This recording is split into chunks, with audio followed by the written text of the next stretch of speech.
Assalamualaikum and a very good day to respected chairperson, distinguished panel of reviewers, esteemed scholars and all participants.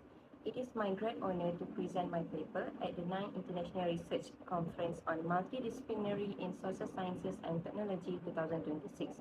My name is Nur Syafiq Izwana Muhammad Zahri and today I will be presenting my research entitled Exploring Parents' Experiences of Child Cyberbullying, Evidence from Peninsula Malaysia. For the introduction, to truly understand what cyberbullying is, let me take you through a scenario. Imagine a student being bullied at school, pushed in the hallway, mocked during lunch, and excluded from group activities.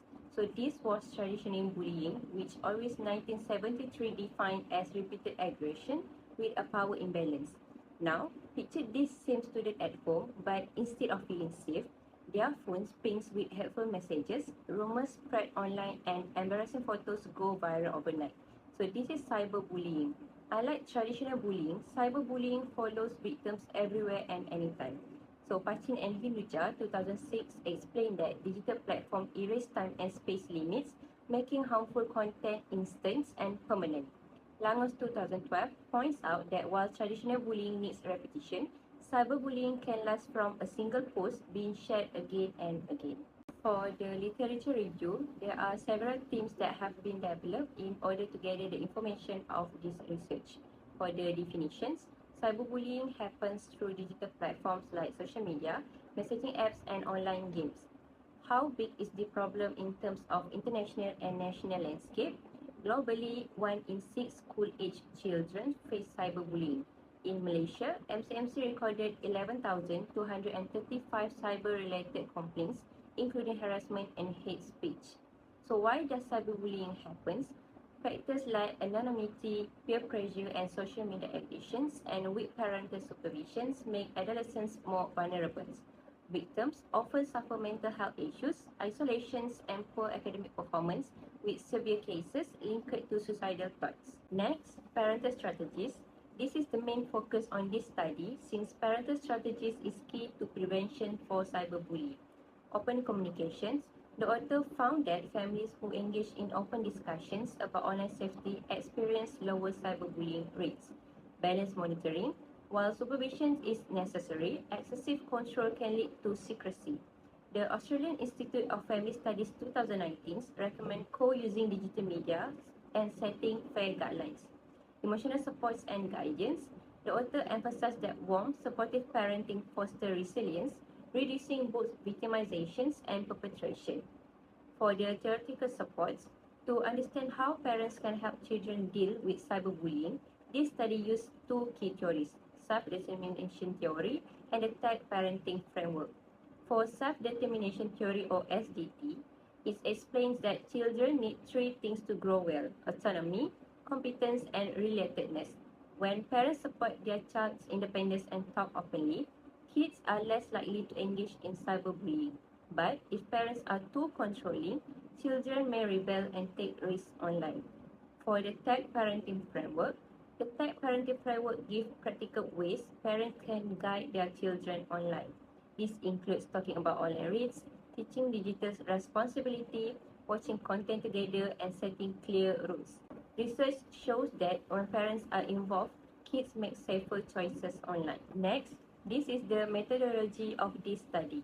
For data collections, as mentioned earlier, this study will focus on 4 Malaysian states: Kedah, Terengganu, Negeri Sembilan, and Johor. For sampling technique, this study will use purposive sampling and snowball sampling to select participants. In terms of sample size, this study now proposes interviewing 8 key parents while maintaining the inclusion of 1 key representative from relevant agencies. For data analysis, since this study applies a qualitative approach through in-depth interview, we will utilize thematic analysis to identify patterns and insights from the data. Since cyberbullying is a complex issue influenced by emotions, culture, and personal experiences, a qualitative approach allows us to capture deeper insights. Moving on to the findings, this study identified several key themes based on interview with 8 parents. Overall, the experiences of parents in dealing with child cyberbullying can be categorized into 3 main forms, which are denigration, harassment, and social exclusions. In addition, insights from LPPKN and parental experiences also highlight broader issues related to digital risk and emotional impact. Firstly, denigration emerged as the most dominant form of cyberbullying experienced by children. These include mocking comments, sarcasms, and negative portrayals that occur mainly through WhatsApp, social media, and online gaming platforms such as Roblox.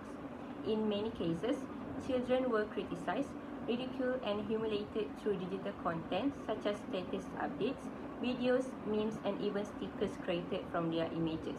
These actions were intended to embarrass the child and damage their reputations among peers. This form of cyberbullying also had a strong emotional impact, particularly on children's self-image and confidence. The second theme is harassment, which is characterized by repeated and continuous negative behavior over time. Unlike single incidents, harassment involves ongoing teasing, insults, and humiliating remarks through messaging apps and social media. Although some of these behaviors are often perceived by peers as jokes, parents in this study emphasize that the repeated nature of such comments makes them harmful. This shows that harassment is not a one-time conflict but a sustained pattern of emotional aggression that can affect children's well-being. The third theme is social exclusion, which refers to the deliberate act of isolating children from online groups of peer interactions. This includes being ignored in WhatsApp chats, excluded from gaming teams, or deliberately not being invited to participate in group activities. Although this form of cyberbullying is more passive compared to others, it has a significant psychological impact as it affects the child's sense of belonging, confidence, and willingness to engage socially. From LPPKN perspective, findings from LPPKN further highlight broader cyberbullying-related risks in Malaysia. The agency reported increasing cases of cyberbullying and emphasized the importance of parental supervision and digital awareness. In addition, issues such as online grooming, misuse of emojis, and children's limited digital literacy were identified as emerging concerns. They also stressed the importance of early interventions, counseling support, and collaboration between parents, school, and relevant authorities in managing cyberbullying cases effectively. In terms of emotional impact on parents, another important finding is the emotional burden experienced by parents.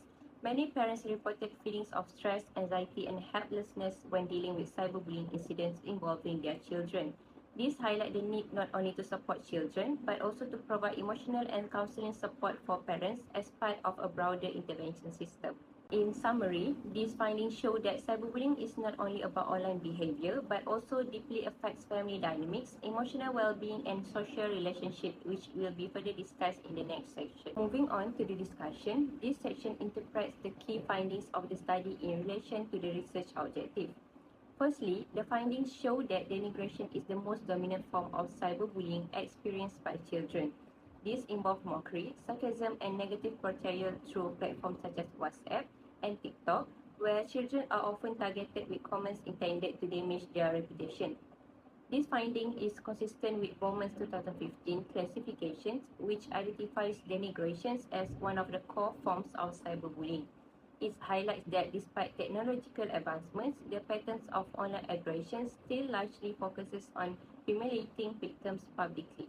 Interestingly, the findings also show that denigration is evolving beyond text-based communication. It now includes a digital content such as memes, stickers, videos, and voice recording, which make the humiliations more visible and easier to spread across platforms.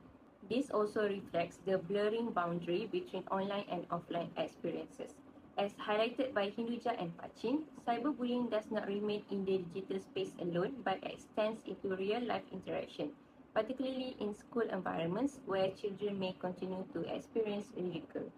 Next, the findings on harassment show that cyberbullying often occurs in a repeated and continuous manner. Unlike isolated incidents, harassment involves ongoing insults, teasing, and offensive messages over time.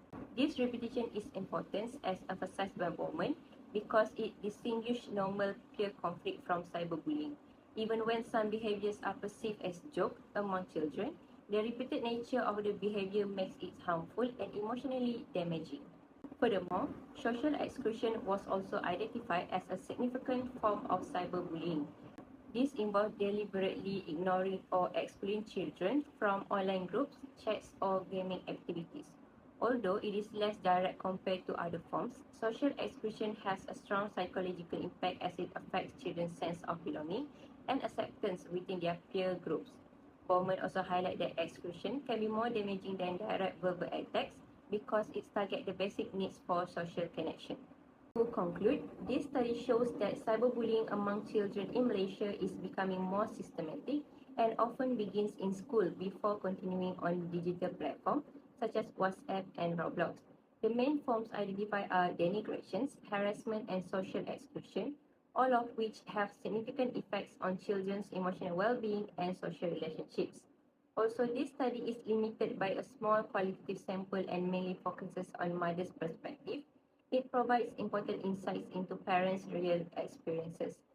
Overall, addressing child cyberbullying requires stronger digital awareness, active parental involvement, and collaborations between school, parents, and relevant agencies to ensure children's safety in the digital environment.